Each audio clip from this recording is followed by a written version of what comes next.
graça e a paz do nosso Senhor Jesus Cristo seja com todos nós. Eu quero convidar você para que você abra comigo a sua Bíblia, livro de Cântico dos Cânticos, capítulo 3, a partir do verso 6. O que é isso que sobe do deserto, como colunas de fumaça, perfumado de mirra, de incenso e de toda sorte de pós aromáticos do mercador? É a liteira de Salomão. Liteira é um tipo de carruagem. 60 valentes estão ao redor dela, dos valentes de Israel. Todos sabem manejar a espada e são destros na guerra. Cada um leva a espada à cinta por causa dos temores noturnos. O rei Salomão fez para si um palaquim, que é o mesmo que ele tem, de madeira bonita. Fez-lhe as colunas de prata e a espalda de ouro, o assento de púrpura e tudo interiormente ordenado, com amor pelas filhas de Jerusalém. Saí, ó filhas de Sião, e contemplai ao rei Salomão com a coroa com que sua mãe o coroou, no dia do seu desposório, casamento, no dia do júbilo do seu coração. Como és formosa, querida minha, como és formosa. Os teus olhares são como os das pombas e brilham através do véu do vestido de casamento. Os teus cabelos são como rebanho de cabras que descem ondeantes dos montes de Gileade. São os teus dentes como o rebanho das ovelhas recém-tosquiadas, que sobem do lavadouro e das quais todas produzem gêmeos, e nenhuma delas há sem cria. Os teus lábios são como um fio de escarlata, a tua boca é formosa e as tuas faces como a romã perdida brilham através do véu. O teu pescoço é como a torre de Davi, edificada para arsenal. 1000 escudos pendem dela, todos broquéis de soldados valorosos. Os teus 2 seios são como as 2 crias gêmeas de uma gazela, que se apacentam entre os lírios.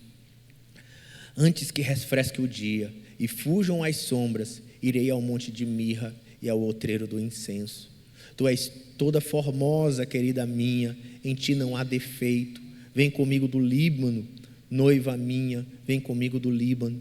Olha do cimo do Amana, do cimo do Seni, do Hebron, dos covis dos leões, dos montes dos leopardos. Arrebataste-me o coração, minha irmã, noiva minha, arrebataste-me o coração com um só dos teus olhares, com uma só pérola do teu colar.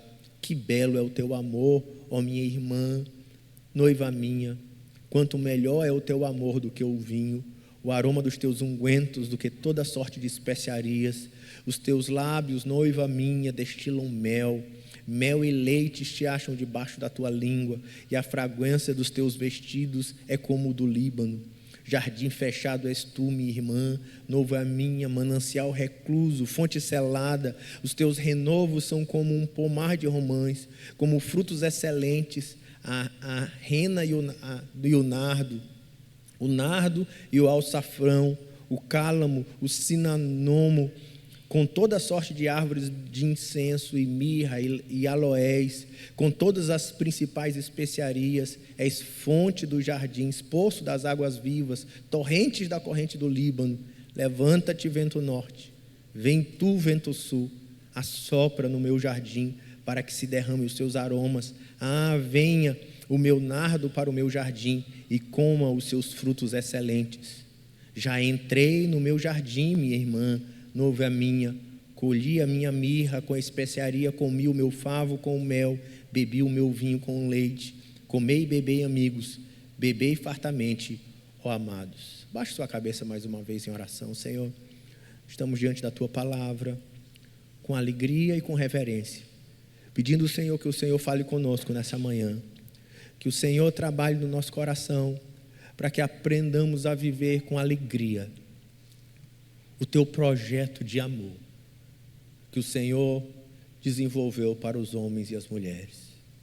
Que o Senhor nos ensine a viver o prazer do casamento, a alegria de compartilhar a vida com alguém, mas conforme o Senhor planejou para nós, conforme a tua palavra, num caminho lindo, puro, cheio de alegria e de prazer, cheio de vida.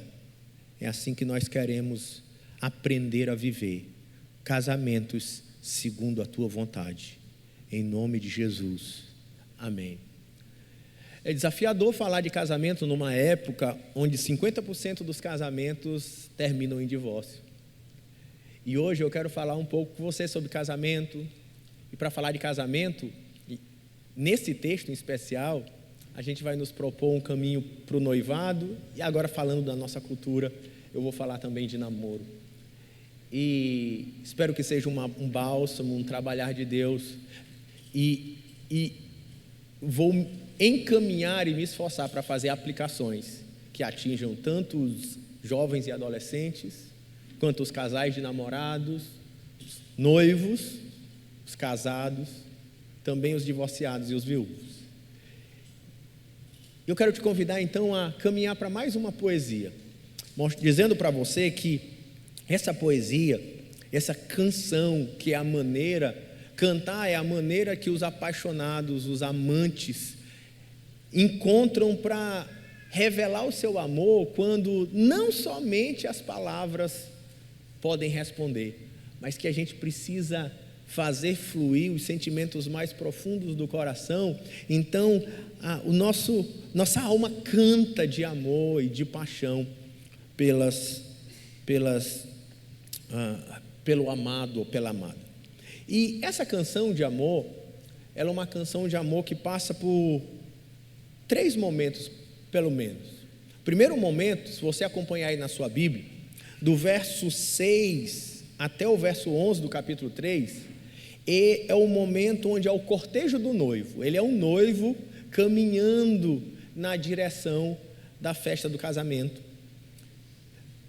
No capítulo 4, do verso 1 até o verso 15, é quando o noivo olha a noiva e enche ela de elogios sobre a sua beleza, o seu vestido, o seu cabelo, o seu véu. Mas ele vai além do véu, ele fala da sua pureza, da sua castidade, da sua santidade, do afastamento, do deserto, de que eles vêm caminhando até chegar o dia onde eles vão poder desfrutar da aliança do casamento e do sexo. Do verso 16 até o capítulo 5, no verso 8, ele vai falar da consumação do casamento, no momento onde eles vão para as núpcias. E aqui eu quero, antes de começar a avançar cada um desses momentos, eu quero que você entenda como é que funciona um casamento na mentalidade judaica. A gente está acostumado com um casamento na nossa mentalidade, com a festa. Como é que é a festa? Na festa de um casamento judaico, de um casamento da nossa época, a gente distribui convites, não é assim? A gente tem uma data marcada, e a gente prepara aquela festa, e o noivo, normalmente a figura central, escondida, é a noiva. O noivo já vai, fica lá no altar esperando, recebendo os convidados.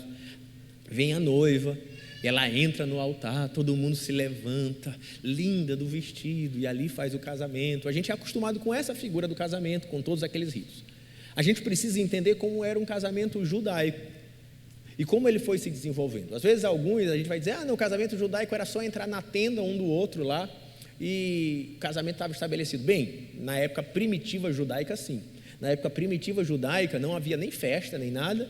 Ele simplesmente, o homem se deitava com a mulher, com o consentimento dos pais, e aquele ato sexual era a consumação da aliança. Por quê? Porque na mentalidade judaica, você precisa entender isso, especialmente para os jovens aqui. Porque na mentalidade bíblica, a relação sexual é o pacto de sangue, inclusive, sendo feito. É a aliança que estabelecia que o casamento está realizado, ele se consumava nas núpcias. Com o desenvolvimento dessa tradição, elas começaram a ter uma festa em especial. Como é que era essa festa? E eu vou dizer como é que foi acontecendo, e a gente vê reflexos dessa festa nessa canção. Normalmente era assim: o marido, o noivo ou o interessado ia na família, na casa da mulher, encontrava o noivo, o pai da noiva, e faziam uma negociação. Eu quero casar com a sua filha, e tinha o dote, ele precisava levantar o dote.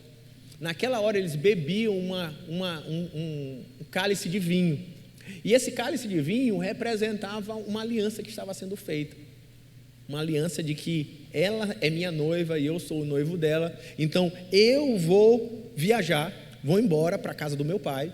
Quando eu voltar na casa do meu pai, eu vou trabalhar, vou preparar lugar, vou arranjar uma casa, vou levantar dinheiro e volto para buscar a sua filha. Isso fazia parte da tradição.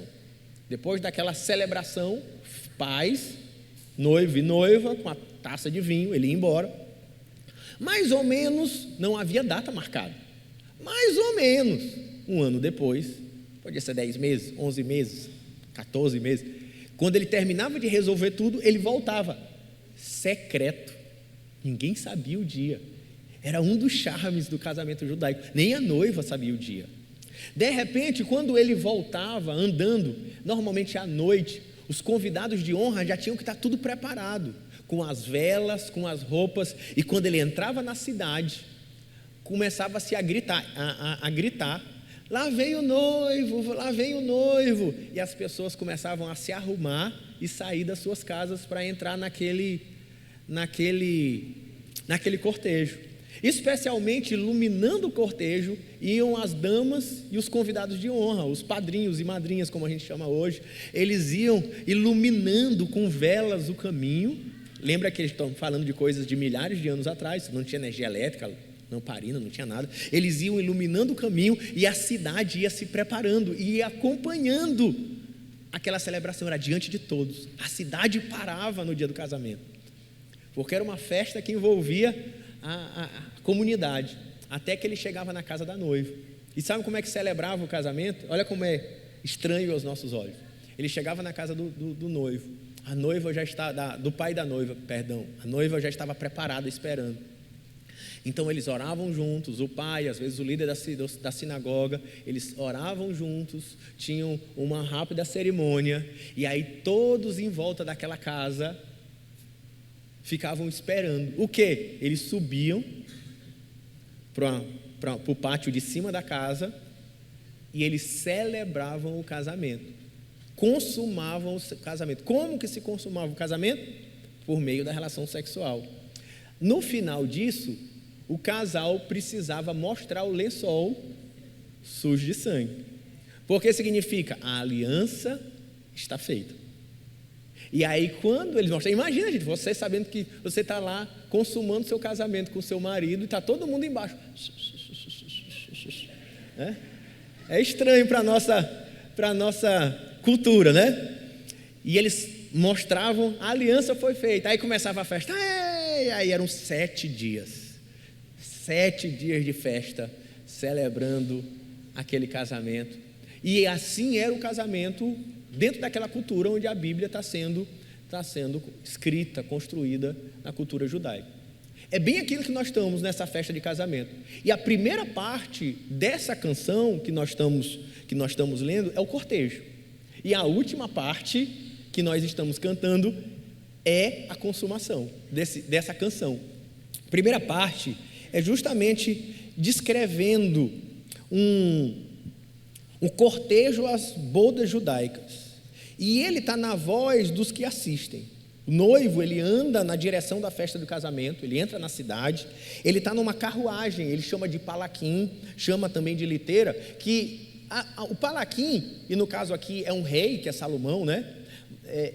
Era aquele onde você não é puxado por cavalos, mas aquele tipo de carruagem que é puxado por servos, por pessoas, né?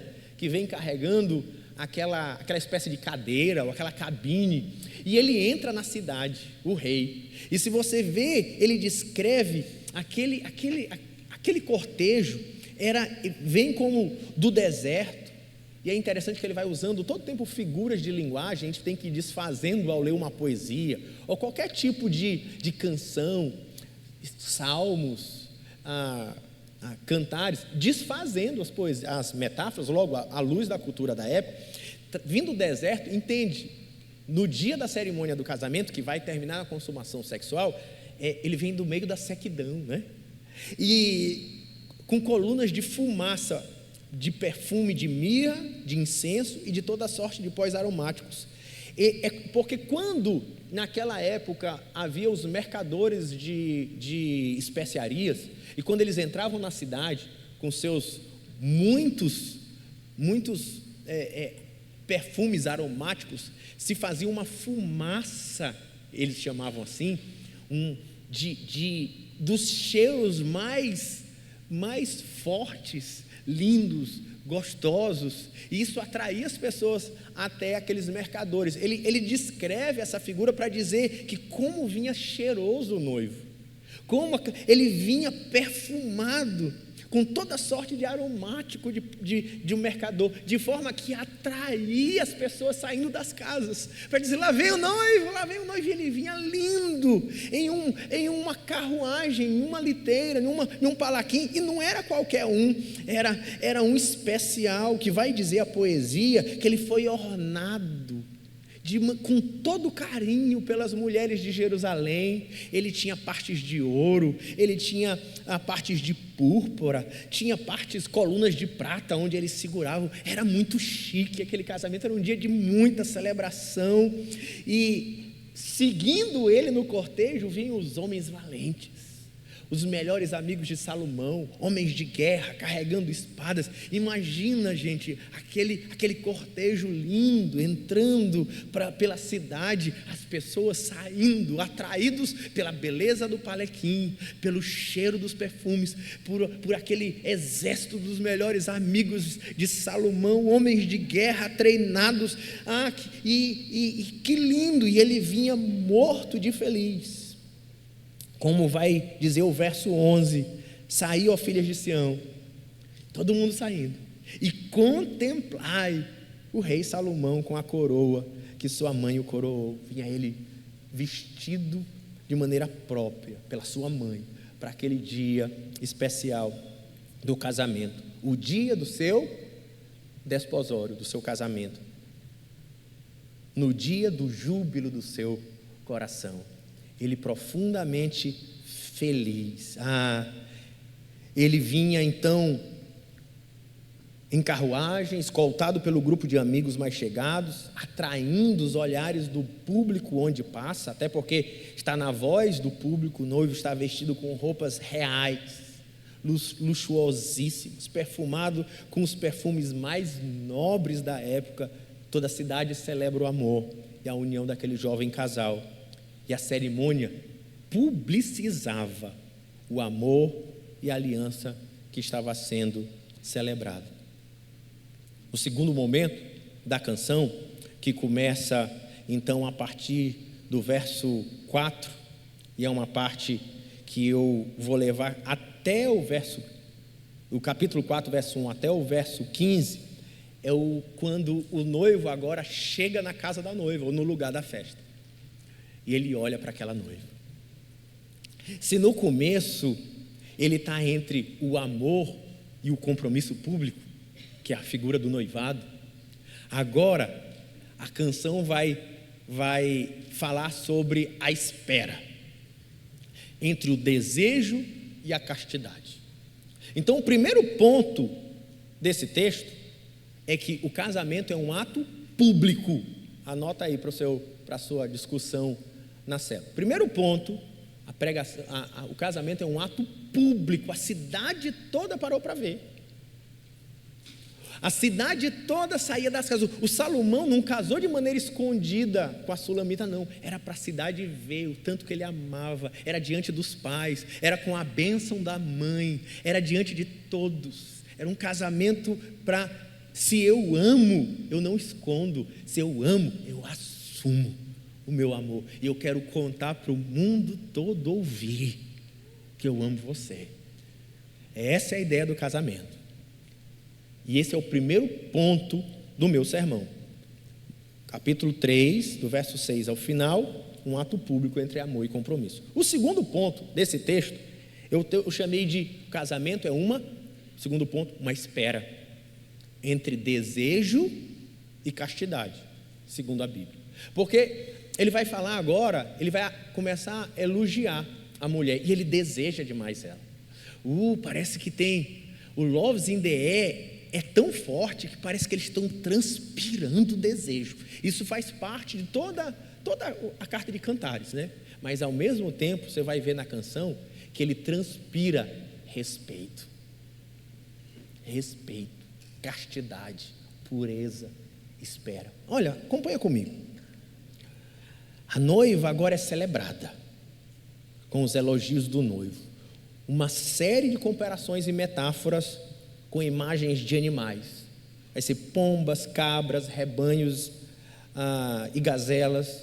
Ele também vai usar imagens de torre, de romães, de enfeites, construindo na nossa mente, de quem escuta a canção, a beleza da noiva, da mulher que ama, lindamente produzida para a sua festa de casamento. Os seus cabelos estão soltos, ela usa um véu sobre o rosto, ela está adornada de joias. É o que diz a canção. Ele começa: como és formosa, minha querida, como és formosa. A primeira parte, ele elogia a mulher, mostrando, e isso vai mostrar o desejo dele por ela. Ele diz: eu irei ao monte da mirra. Ele vai dizer no verso 9: arrebataste o meu coração. Ele vai dizer no verso 10: o teu amor é melhor que o vinho. Ele vai dizer no verso 11: os teus lábios destilam mel. Ele vai dizer ainda no verso 11 que os teus cheiros são como do Líbano, ou seja, dos campos floridos do Hermon. Ele olha para aquela mulher ardendo de paixão, de amor, de elogios, de desejo. Ele vai dizer: teus olhos são como da pomba, versículo 1, que brilham através do véu que ela usa nas vestes de casamento. Os teus cabelos são como rebanhos de cabra que descem ordenantes o monte de Gileade, mostrando que o cabelo dela solto, lindo, cacheado por cima dos ombros. Os seus dentes são como um rebanho de ovelha. Verso 3: os teus lábios são como o fio de escarlata, a tua boca é formosa. Olha o que ele diz para ela. Até eu vou ficando aqui, que linda, né? Olho para a minha, parece com a minha. As tuas faces são como romãs partidas, que brilham através do véu. Teu pescoço é como a torre de Davi, que era uma torre alta, onde se guardava os arsenais de Israel. E ele fala dos escudos de guerreiros, na verdade fazendo menção às joias que ela usava. Ele elogia a beleza, e ele chega no final disso revelando o seu desejo. Olha o verso 6, ele diz, porque era o dia do casamento, ele diz no verso 6, enquanto ele admira a beleza dela, ele termina dizendo: antes que se refresque o dia e fujam as sombras, irei ao monte da mirra e ao outreiro do incenso. Ele diz: eu estou olhando essa beleza, e até o fim do dia ela é minha. Eu vou explorar essa beleza, eu vou desfrutar dessa beleza. Eu vou para esse monte de mirra, eu vou desfrutar dos seus incensos, do seu cheiro.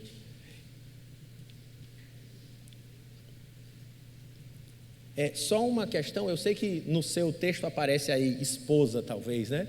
Mas esses esposa, coro, eles são textos colocados por editores, né?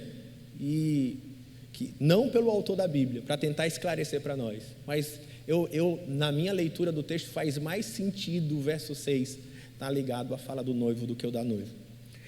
E ele continua no verso 7: tu és toda formosa, querida minha. Aí ele vai começar uma série de elogios, não mais a respeito da beleza dela, mas ele começa a elogiar a pureza dela. E essa parte é tão linda. Por isso, jovens, moças, olha que bonito do texto. Olha o que ele vai dizer: em ti não há defeito. Vem comigo do Líbano, noiva minha, vem comigo do Líbano. Olha do cimo do Amana, do cimo do Seni e do Hermon, dos covis dos leões, dos montes do leopardo. O que ele está dizendo?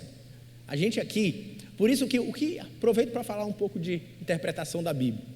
A Bíblia é um livro lindo, mas antigo, escrito em outra cultura, em outra geografia, em outra língua, em outro momento. E nós que estamos no Brasil, no século 21, numa cultura pós-moderna, em outro momento, a gente precisa desempacotar essas questões culturais, históricas, geográficas, para a gente entender o que o texto está dizendo. E no caso, o que ele está querendo dizer? Ele está dizendo de que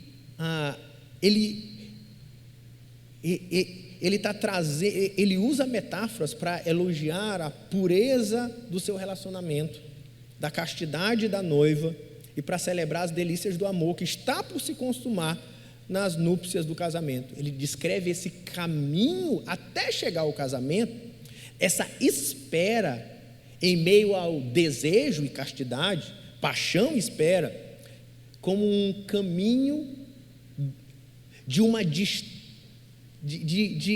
vindo das terras distantes, lugares inóspitos, um caminho que ele atravessou cordilheira de montanhas, os picos mais altos, lugares desérticos e até áreas selvagens cheias de leões e leopardos.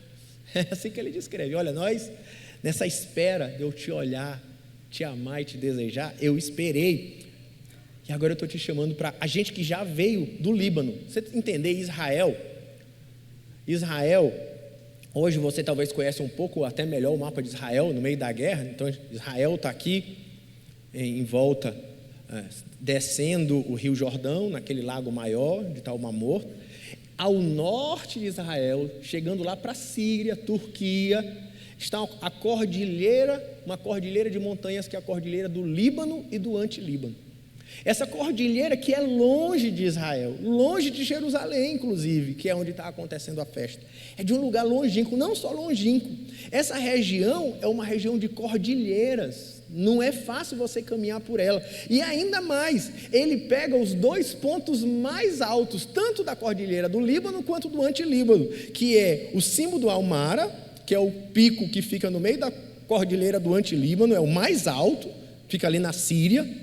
E ela está sendo chamada ali como se alguém que vem de terras longínquas, ela fica de fato no meio da cordilheira, difícil, é como se ele dizendo assim, vem, como é o nome desse pico que as pessoas gostam de explorar agora, esses picos mais altos, né? Everest, é como se ele estivesse falando, vem do Everest, a gente está vindo lá do Everest, a distância, lugar inóspito.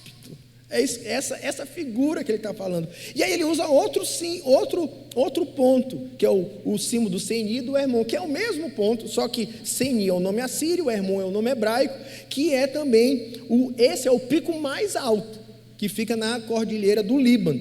Então a canção usa essas regiões metaforicamente como um símbolo, ou até uma hipérbole do sentimento de distanciamento da amada, por causa da castidade, na espera pelas núpcias. Ele diz, olha, nós estamos vindo de uma caminhada, juntos, tão distante, um lugar que ele termina dizendo assim, é não só longe, inóspito, mas selvagem, de tamanho que foi a luta para chegar lá. Ele diz que é como covis de leões, montes de leopardos, terras distantes e selvagens, onde o noivo não se arriscava a ir. Você está entendendo? Ele não se arriscava a ir lá, essa é a ideia. Onde tu estavas é tão puro, da onde tu está vindo é tão santo, que eu nem me arrisco a ir. Depois eu vou explorar um pouco melhor essa ideia para você, que a Bíblia está trabalhando. Mas ele continua, mas essa castidade é todo o tempo misturada com respeito, que ele vai dizer no verso 9, mas arrebataste-me o coração, minha irmã. Olha como ele chama ela. Ele chama minha danada, minha gostosa, Ele diz minha irmã. Diz para a noiva dele, minha irmã. Olha o respeito com que ele olha para ela. Olha a intimidade e respeito que há na relação, que ele vem construindo no namoro e noivado. Viu, moço e moça? Porque ele sabia que quando ele se deitasse com ela, não era só pelo prazer, era uma aliança sendo firmada, segundo a perspectiva da Bíblia. E ele vai dizer: minha noiva, arrebataste o meu coração com um só dos teus olhares, com uma só pérola do teu colar. Isso não quer dizer, deixa eu dizer uma coisa, eu namorei também, gente, eu namorei quase 6 anos, 5 anos e 8 meses. E você se guardar por casamento não significa que você não esteja entre castidade e desejo. Eu me guardar significa que eu sou uma pessoa que eu olho para minha mulher e vejo um poste. Eu olho para minha namorada e vejo uma geladeira. Não, pelo contrário, se você olha para sua namorada e olha uma geladeira, meu irmão, acaba. Esse negócio não está rolando, não. Mas se você olha para sua noiva e não sente nada, não é isso que é santidade. Santidade é a relação homem-mulher, ela tem a ver com esse desejo. Eu olho para ela, eu acho ela tão linda, ela me atrai, mas ao mesmo tempo eu respeito, eu seguro a minha onda, eu não vou lá, eu espero o dia certo, a hora certa, a pessoa certa, porque ela é minha irmã. Mas eu olho para ela e meu coração está arrebatado. Que belo é o teu amor, diz ele no verso 10. Mais uma vez, minha irmã, noiva minha, melhor é o teu amor que o vinho, o aroma dos teus ungüentos do que toda sorte de especiaria. É o desejo dele. Olha como o desejo dele é tão ardente, que ele vai dizer: os teus lábios, noiva minha, destilam mel. Que frase! A fragrância dos teus vestidos é como lírio, o teu cheiro me inebria. Seria isso que ele está dizendo. Mas ele vai dizer uma coisa interessante a partir de agora. Ele vai dizer: tu és jardim fechado. Olha as expressões que ele usa. Tu és uma fonte pura. E é interessante você entender isso, porque a palavra jardim é lugar de delícias na cultura antiga, é um lugar de descanso. Os grandes castelos tinham jardins. O passeio nosso, que é ir para o shopping, naquela época, é ir para os jardins, porque no jardim havia sombra, havia frutos, havia o bom papo, a amizade, a paquera. O jardim era o lugar de prazer, era o shopping daquela época. E ele diz assim, e como era esse lugar de paquera, não só na cultura hebraica, mas na cultura egípcia, na cultura da Mesopotâmia, nas literaturas, a ideia de jardim, ela está relacionada com, muitas vezes usada como uma metáfora ou uma figura para a relação homem e mulher, para o paixão, inclusive para a relação sexual. Mas ele olha para aquela mulher usando essa metáfora que já era bem comum na literatura e na linguagem daquela época, para dizer: mas tu és jardim, mas um jardim fechado. Ele celebrando a pureza daquela mulher, a castidade da relação. Não só um jardim fechado és tu, minha irmã, minha noiva, mas é manancial recluso. Eu estou no verso 12. É uma fonte de água pura, em um lugar que ninguém tocou. É pura, reclusa. Olha como ele celebra a castidade dela, ele vê isso com beleza e com respeito. Essa é a visão bíblica para o casamento que ele está construindo. Ele vai dizer ainda: és fonte selada. Ele traz a imagem da reclusa, como ele traz uma outra fonte, e essa fonte está selada, está com uma tampa, ninguém toca. Vai ser de alguém, no caso vai ser minha, no lugar certo, na hora certa, com a pessoa certa, no tempo certo. Está selado, esperando o dia de alguém beber dessa fonte que está no meio desse jardim. No verso 13, ele vai dizer: os teus renovos são como pomar de romas. Ele começa a trazer a ideia do fruto, porque a ideia de comer os frutos do jardim estão relacionadas à relação sexual. Então ele está dizendo, comer daqueles frutos, ou relacionado à ideia da relação sexual, é para aquele momento. E ele diz, porque os teus frutos são excelentes, a rena e o nardo. E eles ainda produzem um perfume finíssimo, caríssimo, importado da Arábia, da África, da Índia, do Nepal, da China. Ele vai falar sobre o nardo, para ter ideia da fineza que era aquele perfume, que ele diz assim, tu és dessas frutas maravilhosas.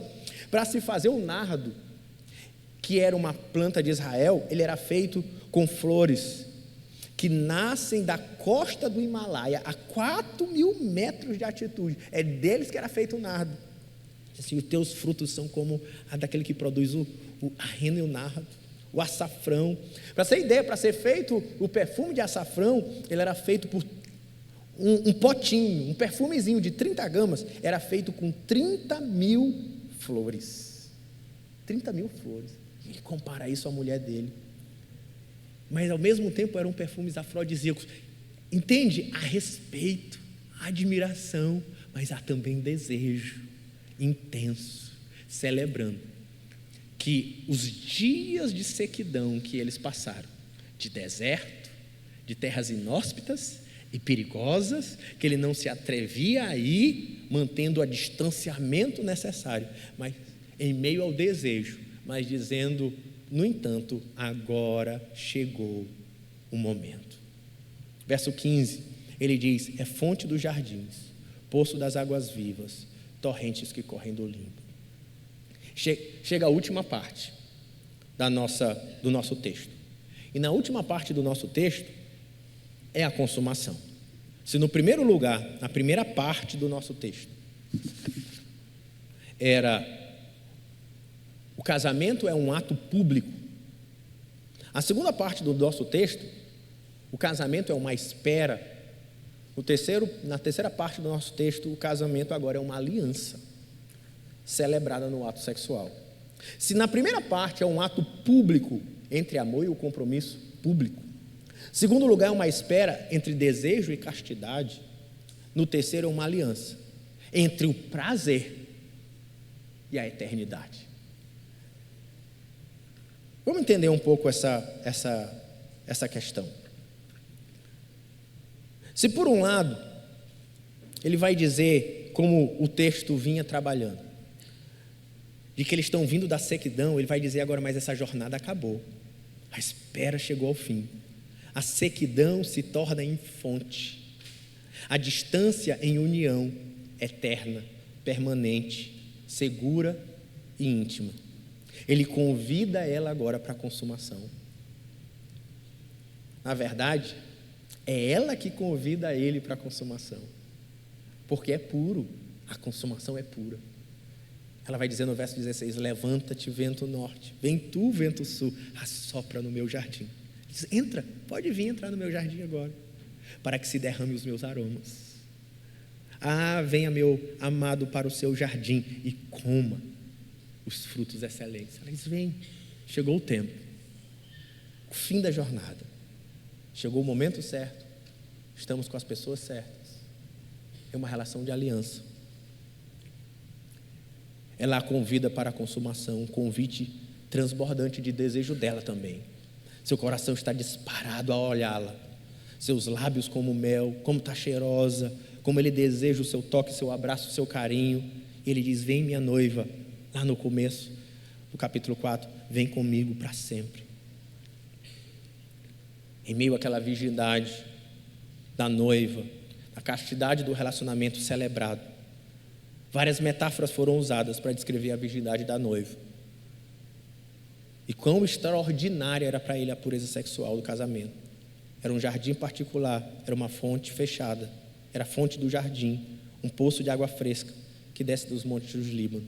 Mas para chegar até agora, a partir do verso 16, a consumação do casamento, o convite às núpcias. Quando que eles iam consumar? Nas núpcias. Com quem? Com seu marido. Como? Por meio do casamento. Porque o sexo A mentalidade bíblica é a própria celebração da aliança. Não é o contrato do cartório, como a gente faz hoje. Na mentalidade deles, era o sexo, era o sangue derramado, é a aliança estabelecida. É um convite ao desfrute. Ele diz: minha irmã, agora é belo, é puro, não há vergonha, não é escondido. Quando ele traz a ideia, vai trazer ideias do fruto, de comer os frutos, da mirra, do mel, do vinho. É a maneira com que eles comparam aquele momento da consumação. Ele vai dizer que o sexo é belo, é puro e é prazeroso. Agora, o casamento é consumado, nas metáforas que estão por vir. E é o que demarca a união, é o ato sexual. A aliança está feita. A aliança feita entre eles, um ao outro e diante de Deus. Um convite ao desfrute, as núpcias por meio das novas metáforas, entrar no jardim, comer dos frutos deliciosos, um momento íntimo do casal. Agora eles são um do outro. Olha os possessivos que ele usa: meu jardim, minha noiva, minhas especiarias, meu favo de mel, meu vinho com leite. Olha os verbos que ele usa: eu entrei, eu recolhi, eu comi, eu bebi. A intimidade e o sexo é celebrado na Bíblia. Muitas vezes a gente fica achando, porque como se desenvolveu o cristianismo no meio do paganismo, especialmente nos primeiros séculos, ele influenciou a mentalidade dos primeiros teólogos cristãos, e por vezes o sexo foi visto como uma coisa impura. Meu Deus, sexo é errado, ninguém fala de sexo, não se brinca com sexo. Ei, sexo não é errado, gente. Sexo é celebrado na Bíblia. Sexo é lindo, sexo é puro, sexo é divino, quando feito em Deus, na vontade dEle. A intimidade e o sexo é celebrado na Bíblia, na hora certa, com a pessoa certa, por meio da aliança eterna, o casamento. O sexo é um projeto de Deus, feito como Deus planejou. E por isso, desfazer essas metáforas do capítulo, da parte 3, é um pouco mais difícil. Vou deixar mais com a sua própria mente. Os adultos vão entender com mais clareza. Mas é essas imagens que ele vai trazer, do fruto sendo comido, dos aromas sendo, e da mirra transbordando. Era um momento da consumação. E eu quero terminar a exposição dessa canção hoje fazendo algumas aplicações. Primeiro, relembrando você, o que essa canção vai mostrar para nós do casamento? 3 verdades. O casamento é um ato público entre amor e compromisso. Segundo, é uma espera entre desejo e castidade. Terceiro, é uma aliança entre o prazer e a eternidade. Eu quero terminar fazendo algumas aplicações práticas para o dia de hoje. Eu quero tentar falar agora, nos últimos 10 minutos, tentar falar tanto com jovens, moços e moças, quanto com os noivos, os namorados, os casados, os divorciados, os viúvos. Em primeiro lugar, eu queria deixar reforçado uma verdade bíblica. O sexo é um projeto divino para a felicidade do homem e da mulher. Sexo não é impuro. Sexo não é feio. Sexo não é sujo. Sexo não é pecado. Eu sei que só eu dizer isso, essas armaduras conceituais na nossa cabeça, então assim, quando a gente diz assim, sexo não é pecado, você escuta aquilo já, como assim, né? Porque de tão grande que há essa verdade, às vezes, porque um mundo anda ao contrário de Deus, que ele trabalha sexo como uma coisa que tem que ser feita escondido, sem ninguém saber, porque é vergonhoso. Sexo não é vergonhoso, sexo não é impuro. quando feito em Deus. Por isso, casados, celebrem o sexo, é de Deus. Celebrem a relação, marido e mulher, é de Deus. Desfrutem, entrem no jardim, comam os frutos, né? Sintam o cheiro.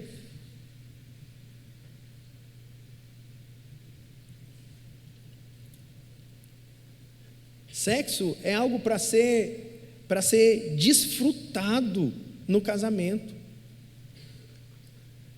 Fomos chamados para desfrutar do sexo de tal maneira que aí eu convido você para abrir a sua Bíblia, 1 Coríntios capítulo 7. Até pode deixar esse texto de Coríntios aberto, que a gente vai caminhar em algumas partes desse texto de 1 Coríntios agora, nas aplicações. 1 Coríntios capítulo 7, ele vai dizer assim no verso 3, ele vai dizer para o marido, é até interessante como a gente fica achando, né, que a Bíblia é machista. Ei, você não conhece nada. Ele vai dizer assim, ó: o marido conceda à esposa o que lhe é devido, e também semelhante à esposa a seu marido. Ele diz, olha, o marido tem que conceder à mulher o que é direito dela, assim como a mulher tem que conceder ao marido. O que ele está falando? Não tem mistério. A mulher não tem poder sobre o seu próprio corpo, assim também o marido. E também semelhantemente, o marido não tem poder sobre o seu próprio corpo, e sim a mulher. Não vos priveis um ao outro, salvo, talvez, por mútuo consentimento, por algum tempo, para vos dedicares à oração, e novamente vos ajuntardes, para que Satanás não vos tente por causa da incontinência. É interessante porque, se você pensar também na mentalidade daquela época de Jesus, a mulher pertencia ao homem. Então, quem tinha direito de desfrutar da mulher, no pensamento daquela época, era o homem da mulher. A mulher não, a mulher era um objeto. A maneira que Paulo vai tratar isso, dizendo, não, ele está dizendo para os homens, ei, dê à sua mulher aquilo que ela tem direito, porque seu corpo é dela. Porque a visão bíblica era diferente da visão romana, de que um pertence ao outro. Não é a mulher que pertence ao homem. Sim, a mulher pertence ao homem e o homem pertence à mulher. E eles não podem negar-se um ao outro, a não ser por breve tempo, por meio de consentimento, para algum tempo de jejum e oração, como ele colocou. Mas não fiquem em incontinência, para não dar lugar para o diabo. Então, ele está dizendo, olha, não deixe a sua mulher na seca, nem seu esposo na seca. Não dê lugar para o diabo. Tem que ter sabedoria. Não é não, tia Flávia? Eu estou dizendo isso porque vai chegar lá na frente que a gente vai dizer assim, essa pregação é para casais, é para casais casados, é para jovens. Não, porque em segundo lugar, a gente precisa entender casais. Não dê lugar para a incontinência, mas vivam, desfrutem, não deixem as amarguras, as mágoas afastarem vocês dessa beleza do prazer sexual, feita por Deus e em Deus, planejado por Deus para o casamento. Mas, por outro lado, as mulheres mais experientes, como tia Flávia, têm uma função aqui. Ela é viúva, não está casada. Mas o que isso tem a ver comigo? Tia Flávia tem uma função, conforme diz Tito, no capítulo 2, no verso 5. As mulheres mais velhas ensinem as mulheres mais novas como serem boas esposas. Não é isso? Está lá no livro de Paulo a Tito, capítulo 2, no verso 5. Então, o que ele vai dizer? Tia Flávia tem alguém mais experiente, ou as senhoras da igreja, seja divorciada, seja viúva, seja casada, inclusive também, vocês têm uma missão de ensinar as mulheres mais jovens a serem boas esposas, e os homens ensinarem os jovens dessa igreja a serem bons maridos. Eu estou falando da área sexual hoje. Como tratar a esposa. Ela não é a cachorra popozuda, a não ser o que, sei lá, como se canta nas músicas aí. Não, ela é irmã, é a esposa, filha de Deus, tratada com carinho, respeito, onde só vai ser feito o que ela quiser, no tempo dela, sem pressão. E ao mesmo tempo ela não vai se privar a ele. Vai dar amor, carinho, respeito. Isso está na Bíblia, irmãos. O que eu estou falando para vocês não é... É o que a própria apóstolo Paulo que está dizendo. Ainda mais, para dizer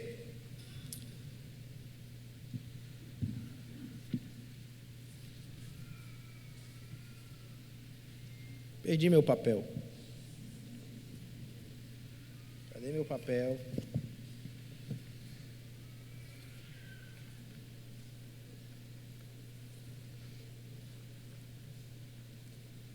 Mas eu me lembro o que era. Mas enquanto isso eu vou procurando meu papel aqui para dizer, o casamento, a gente tem um momento agora que a gente vive, onde há uma rejeição ao casamento. Nós vivemos uma época onde o pessoal diz assim, ainda se casa hoje. Eu escutei essa frase agora, tem poucas semanas atrás, ainda se casa hoje, sabia? O que vai se dizer na cultura hoje é que o casamento, ele atrapalha o amor. Quem já ouviu essa frase, que o casamento atrapalha o amor? Não, o casamento atrapalha o amor. Ei, irmãos, deixa eu dizer uma coisa para vocês, essa frase não tem lógica nenhuma. Essa frase não tem nenhum sentido. Se a gente parar para pensar, eu amo minha esposa, e ela me ama. Se eu amo ela, eu quero esconder ela? Eu tenho vergonha dela? Não. Outra coisa, se eu amo ela e eu quero passar o resto da vida com ela, por que não publicizar isso? O que é que me impede de oficializar isso? Então, não registra teu filho. Não é não? Eu amo meu filho, mas eu não quero registrar ele no meu nome. Gente, que amor é esse? Também não faz sentido nenhum. Se eu amo, eu assumo, nada me impede de assumir. E pela perspectiva bíblica, o amor exige compromisso. E na Bíblia, compromisso era aliança. Aliança, não é contrato a ideia bíblica. Eu caso contigo, até quando der, depois a gente acaba. Na mentalidade bíblica, eu fiz uma aliança com você até que a morte separe. Tanto que Jesus vai dizer, então o homem deixará pai e mãe, citando Gênesis capítulo 2, se unirá à sua mulher e os dois se tornarão uma só carne. Como é que ele conclui essa frase? E o que Deus uniu, não separe o homem. Frase de Jesus, não é minha. Ele diz, eu entendo o que significa uma aliança. Não é o que o mundo diz, para o mundo é um contrato, eu entendo, é a maneira deles pensarem, mas não é a nossa. E nós somos diferentes do mundo. Nós somos diferentes. Não interessa o que o mundo pensa, a gente não pensa igual. Eles se vestem assim. Eu não. Mas eles usam o Instagram assim. Eu não. Foi a pregação de Mateus ontem. Mas eles fazem fotos assim. Eu não, porque eu sou diferente. E tudo bem. Pelo contrário, nós vivemos uma época onde ser diferente é tão legal. Por que só os cristãos têm vergonha de ser diferente? Todo mundo usa o cabelo que quer, a roupa que quer, a sexualidade que quer, e aí faz questão de mostrar para todo mundo. É só os crentes que parece que quer ser. Não, ninguém descobre que eu sou crente, que eu não quero ser diferente. Que é isso? A gente é diferente mesmo. Tudo nosso vai ser diferente. Minha roupa é diferente, meu linguajar é diferente, minha festa é diferente, minha bebida é diferente, sei lá, tudo é diferente. E eu não tenho vergonha de ser diferente. E nesse sentido, a gente não deve ter vergonha de dizer, não, nossos casamentos são diferentes. Eu vou até o fim. Eu posso até matar ela, mas separar eu não separo, né, Neto?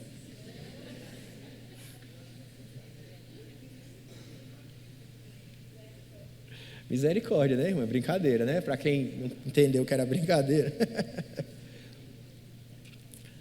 Então, a Bíblia celebra o casamento. Tanto que ela foi a primeira instituição feita por Deus, e o primeiro lugar onde Deus fez milagre. Se o casamento está fora de moda para o mundo, não está fora de moda para a igreja. E o casamento é um ato de assumir publicamente um ao outro. Não é um ato a dois, inclusive. É um ato que envolve a família. envolve a sociedade. Ele andou, a cidade parou. Eu vou dizer, casamento é um ato público. Eu entro num quarto, transo com a minha mulher, agora estamos casados. Não, não é assim que para na Bíblia, olha como era. A cidade parava para ver, eu estou dizendo para a cidade toda. Por isso, o cartório é importante sim, eu assumo diante das autoridades, é minha mulher. É público, seja homem, case com ela.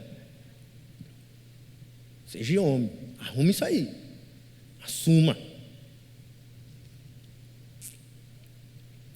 Mas se a gente está trabalhando a ideia de que dentro, então, voltando para a ideia do sexo, que é para ser desfrutado no casamento, então, em primeiro lugar, no casamento. Em segundo lugar, eu preciso falar, então, para os namorados e noivos. Ih, lascou agora. Cheguei em vocês. Ele deseja, mas a respeita. Ela o deseja, mas o respeita. Segundo a Bíblia, que é do nosso Senhor que seguimos, a pureza e a beleza do prazer do sexo, ela é para ser realizada no tempo certo, com a pessoa certa, dentro de uma relação de aliança. E a perspectiva bíblica é que sexo fora do casamento, chamado de fornicação, é pecado. Vou dar alguns exemplos para você.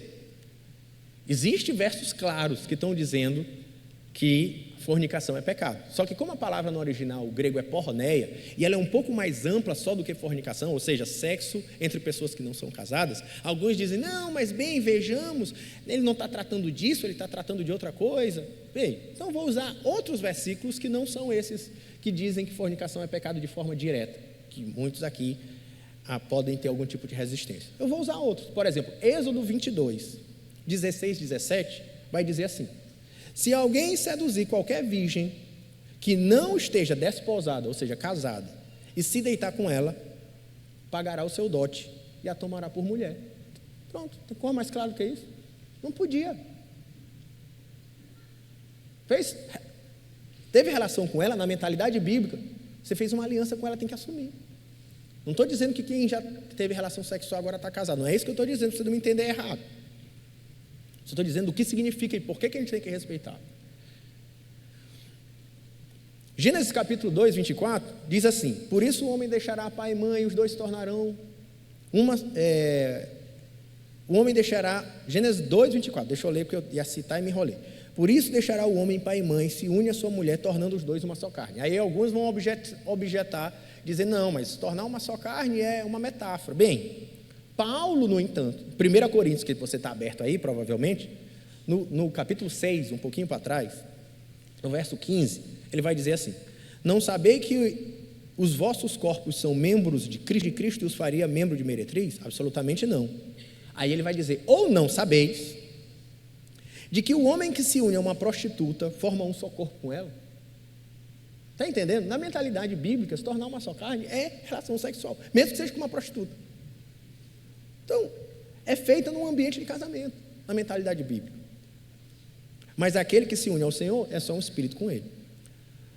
Continuando, ele ainda vai dizer: fugir da impureza. Qualquer outro pecado que uma pessoa cometer é fora do corpo, mas aquele que pratica imoralidade peca contra o próprio corpo.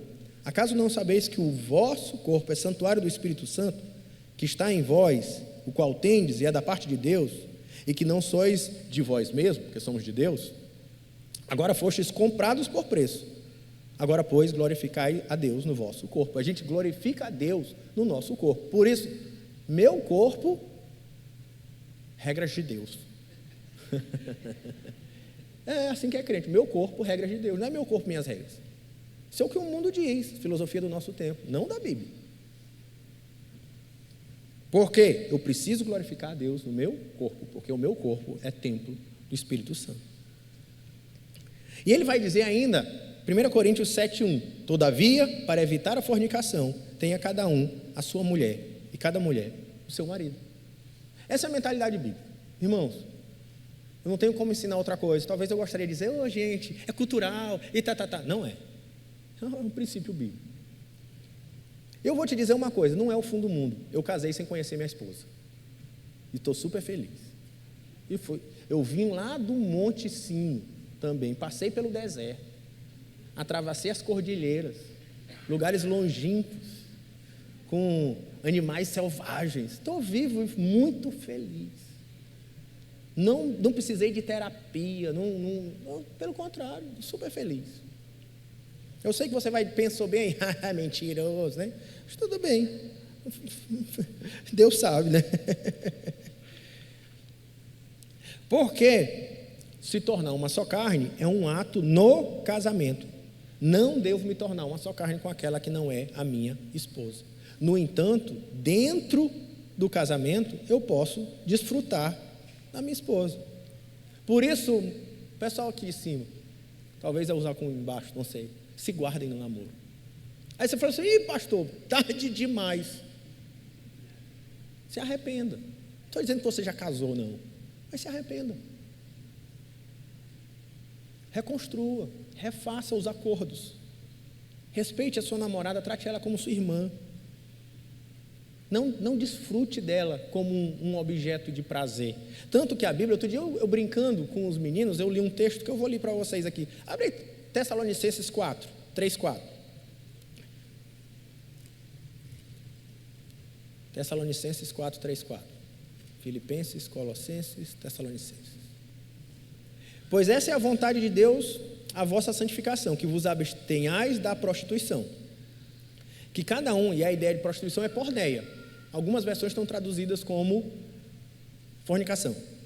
Em cada um de vós saiba possuir o próprio corpo para a santificação e honra, não com desejo de lascívia, como os gentios que não conhecem a Deus, ou os que não são cristãos, né? Essa é a ideia.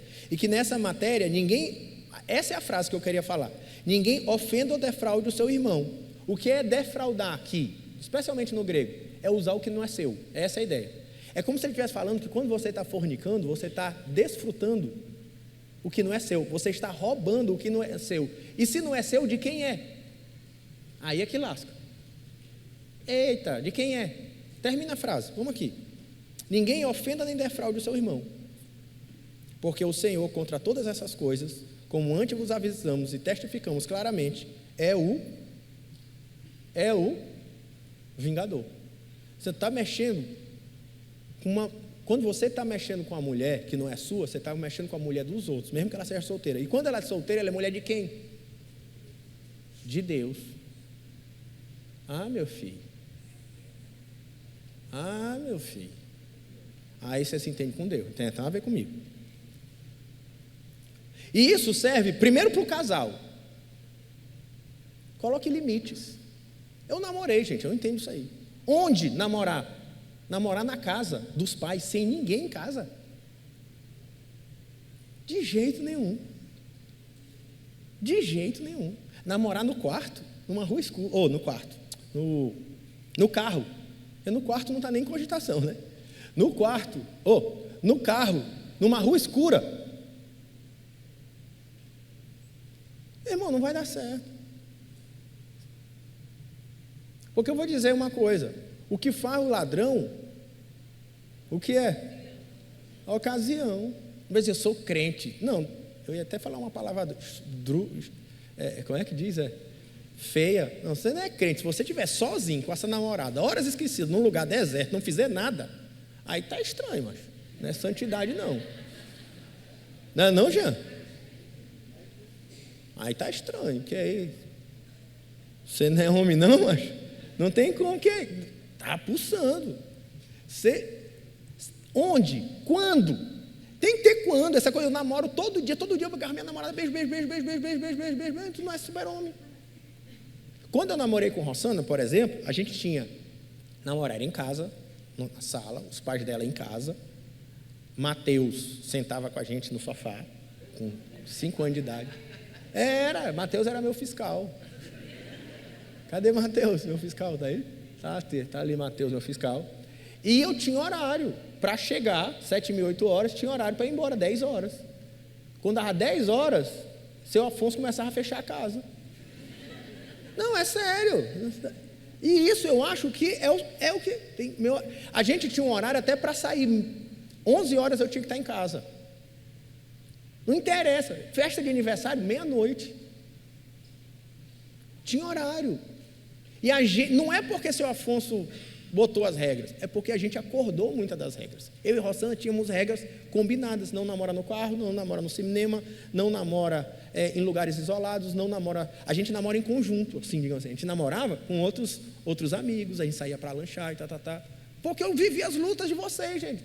Não acho que eu sou ser humano, não. Assim, que eu sou anjo, não. Então, para isso, tinha que ter regras.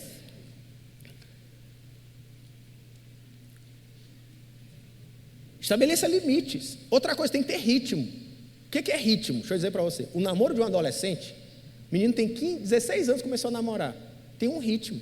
Você se encontra só sábado, sei lá.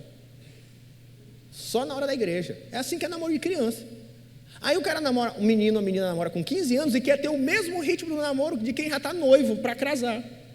Não é assim. Namoro de criança é namoro de criança. 16 anos. Se encontra dia de sábado, vai para o shopping, se encontra na igreja, senta do ladinho. É assim que é namoro de adolescente. Aí quer comparar com o noivado de... Até pouco tempo estava Ed e Lídia, noivo. Ah, não, meu namoro de 16 é igual o de Ed e Lídia com 27. Não, tem um ritmo que vai progredindo até chegar do casamento. Agora eu vou dizer estou falando para os jovens, vou falar para os pais.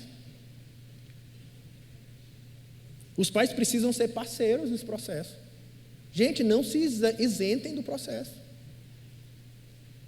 São seus filhos, não tem nada a ver com isso, é a vida dele. Não, você precisa conversar, ser parceiro deles, conversar sobre o assunto, se interessar, orientar,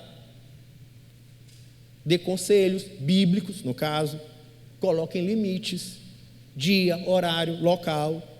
Então não interessa se você é solteiro, é viúva, se é uma tia, tem que conversar, tem que orientar, tem que botar limite. Limite no ponto de ser assim, você só vai ver seu namorado quarta e sábado e domingo na igreja, ponto. E é ponto, acabou. Não sei qual é a sua regra.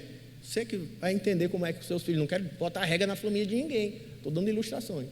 Mas você precisa ser parte do processo. Quais são os dias? Quais são os horários? Quais são os locais que eles vão poder se encontrar? Quais são os limites? E quando ele estiver na sua casa namorando, os seus olhos precisam estar lá. Seja o pai da mãe, seja o pai do pai. Seja parceiro do processo. São seus filhos. Você tem que educar eles nessa área como nas outras. Assim como o líder de célula e discipulador. Seja parte do processo. Não é porque o líder vai mandar. Você tem que procurar o discipulador e o líder de célula para fazer ele ser parte do processo. De te orientar, de te ajudar, de pedir conselho, de gente madura. Porque casamento, por fim, e eu vou acabar aqui, casamento é uma aliança. Quando você se juntam no casamento é uma aliança, não é um contrato. Onde o sexo foi o estabelecimento do pacto, conforme a Bíblia. Lute por ele até o fim. Se ele é uma aliança, na mentalidade bíblica, lute por ele até o fim. Assim, para dar certo, se prepare para casar. Faça curso, faça treinamento, procure mentoria, peça conselhos, participe de congressos. Durante o processo, se perdoem, porque vocês vão se ferir muitas vezes. Façam concessões, sacrifícios, lute até o fim pelo seu casamento. É uma aliança. Que Deus uniu, não separe o homem.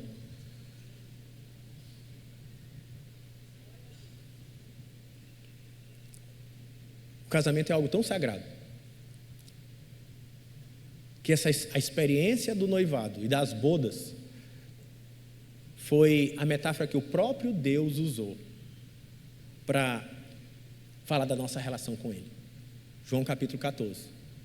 Ele pega o cálice da ceia e diz: esse é o cálice da nova aliança, trazendo uma ideia de casamento. Ele diz: não vos turbe o vosso coração. João capítulo 14. Ele vai dizer: eu vou, mas voltarei para vós outros. Eu vou preparar lugar. Eu vou para a casa do meu pai. E quando estiver pronto, eu voltarei para que aonde eu esteja, vós estejais também.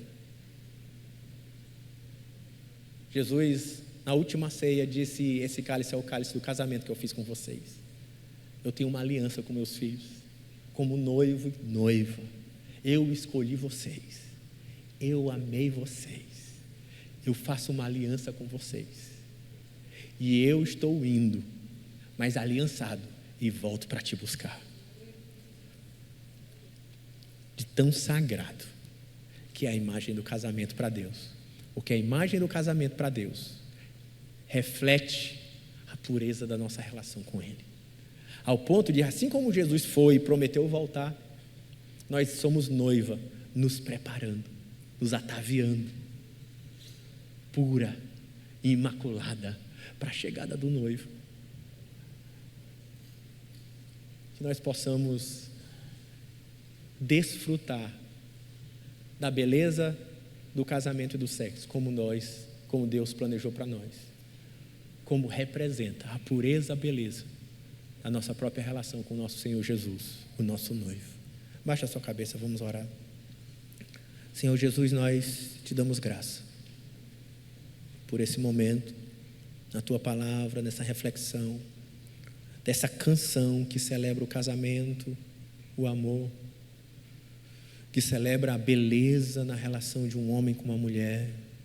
Ah, que tamanha alegria é o casamento.